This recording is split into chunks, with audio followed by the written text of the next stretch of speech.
জয় শ্রীকৃষ্ণ, রাধে রাধে।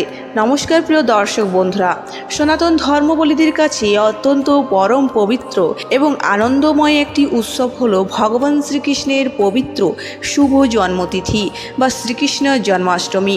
প্রতি বছরের মতো 2026 সালেও জন্মাষ্টমীর সঠিক তারিখ নিয়ে আমাদের মনে নানা দ্বিধা ও প্রশ্নের সৃষ্টি হয়েছে। পুজো কি 4 সেপ্টেম্বর নাকি 5 সেপ্টেম্বর? কোন দিন উপবাস রাখা শাস্ত্রসম্মত হবে? আজকের এই বিশেষ ভিডিওতে আমরা 2026 সালের জন্মাষ্টমীর একদম নির্ভুল ও নিখুঁত সময়সূচি জানব। সে সাথে অষ্টমী তিথি ও রোহিণী নক্ষত্রের সময়কাল, নিশীথকাল বা মূল পুজোর শুভ মুহূর্ত, ব্রত পালনের নিয়ম, ঘরে বসে সহজে গোপাল পুজোর সহজ 5টি ধাপ এবং ব্রত ভাঙা বা পালনের সঠিক সময় নিয়ে বিস্তারিত আলোচনা করব। তাই ভিডিওটি একটু স্কিপ না করে শেষ পর্যন্ত মনোযোগ দিয়ে দেখুন, কারণ আজকের প্রতিটি তথ্য আপনার ব্রত পালনের অত্যন্ত সাহায্য করবে।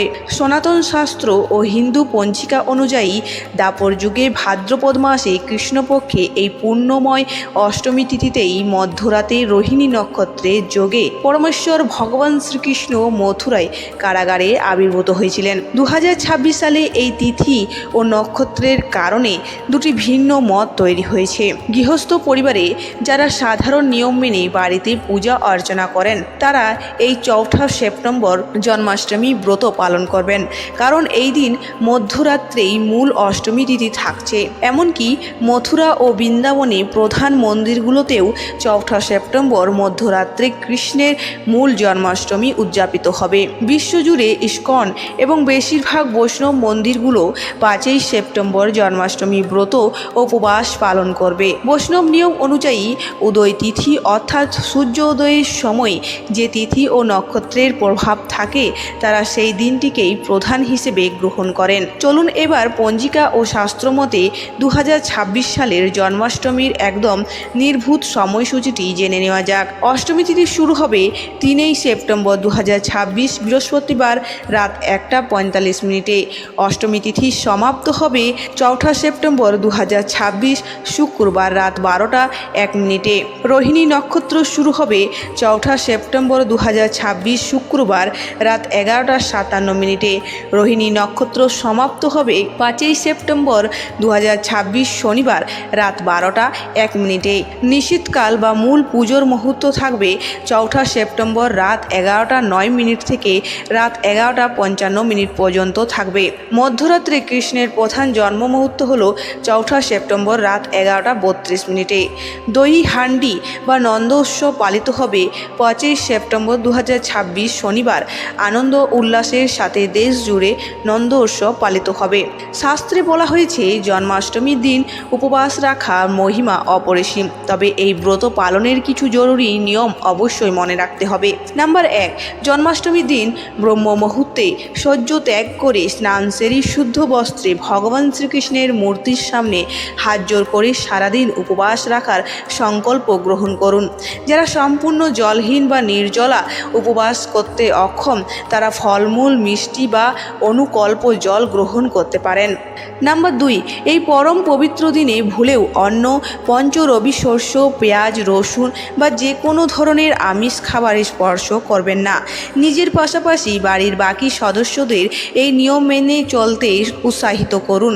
নাম্বার 3, সারাদিন সমস্ত রকম কাম, ক্রোধ, লোভ ও জাগৃতিক পরনিন্দা থেকে দূরে থাকুন। মনে মনে নিরন্তর ভগবানের নাম বা হরেকৃষ্ণ মহামন্ত্র জপ করুন। মধ্যরাত্রে যখন শ্রীকৃষ্ণের পরম পবিত্র জন্ম মুহূর্ত আসবে তখন আপনি আপনার বাড়িতে বসে খুব সহজে কিভাবে লাড্ডু গোপালের সেবা করবেন তার জন্য এই 5টি সহজ ধাপ জেনে রাখুন। নাম্বার 1, আপনার বাড়ির বালগোপাল বা লাড্ডু গোপালের সিংহাসন অথবা দোলনাটি সুন্দর ফুল, মালা এবং রঙিন আলো দিয়ে মনের মতো সাজিয়ে তুলুন।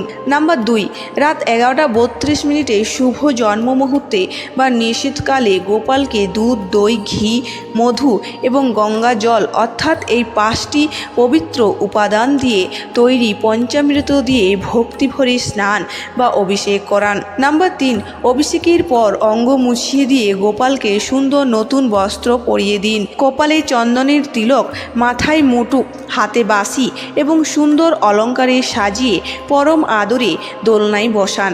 নাম্বার 4, এবার গোপালের অত্যন্ত প্রিয় মাখন, মিশ্রি, পায়েস, তালের বড়া, নানান রকমের ফলমূল ও মিষ্টি ভোগ হিসেবে নিবেদন করুন। মনে রাখবেন, ভোগের ওপর অবশ্যই একটি পরিষ্কার তুলসী পাতা দেবেন, কারণ তুলসী পাতা ছাড়া ভগবান শ্রীকৃষ্ণ ভোগ গ্রহণ করে না। নাম্বার 5, ধূপ দ্বীপ জ্বালিয়ে কর্পূর দিয়ে গোপালের সুন্দর আরতি সম্পন্ন করুন। আরতি শেষে অত্যন্ত ভক্তি ভরে মনের কামনা জানিয়ে দোলনাটি আলতো করে দুলিয়ে দিন। পুজো তো সম্পন্ন হলো, কিন্তু ব্রত ভাঙবেন বা পালন করবেন কখন? শাস্ত্র অনুসারে নিশীথকাল পূজার পরের দিন সকালে সূর্যোদয়ের পর পালন করা সবচেয়ে উত্তম ও ফলদায়ক। যারা 4 সেপ্টেম্বর শুক্রবার উপবাস রাখছেন, তারা 5 সেপ্টেম্বর শনিবার সকালে স্নান ও নিত্য পুজো শেষ করে সাত্ত্বিক অন্ন বা প্রসাদ গ্রহণ করে পালন করবেন।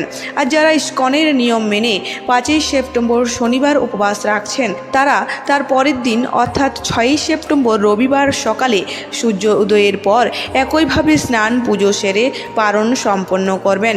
কমেন্ট বক্সে সবাই একবার প্রেম সে অবশ্যই লিখবেন জয় শ্রীকৃষ্ণ, রাধে রাধে। আজকের এই পবিত্র তথ্যবহুল ভিডিওটি ভালো লাগলে অবশ্যই একটি লাইক করুন এবং আপনার আত্মীয় স্বজন ও বন্ধুদের সাথে শেয়ার করে তাদেরও সঠিক সময়টি জানানোর সুযোগ করে দিন।